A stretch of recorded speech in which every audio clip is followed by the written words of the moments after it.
আজকে আমি আপনাদেরকে চিংড়ি মাছের ভাপা করে দেখাবো। তা আমি যে বাটিতে করব ভাপাটা তার মধ্যেই চিংড়ি মাছগুলো নিয়ে নিয়েছি। এখানে আমি বেশ বড় সাইজের ফ্রেশ চিংড়ি নিয়ে নিয়েছি।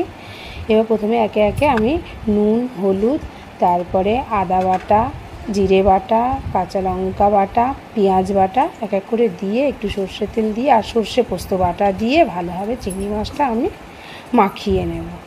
তারপরে একটু উপর থেকে তেল দিয়ে চেরা কাঁচা লঙ্কা দিয়ে আর একটা টমেটো দিয়ে ভালোভাবে মাখিয়ে আবার ওপর থেকে আরেকটু সর্ষের তেল দিয়ে আমি ধিমি আঁচে গ্যাসে বসিয়ে দেব, দিয়ে ঢাকা দিয়ে দেবো 10 মিনিটের জন্য।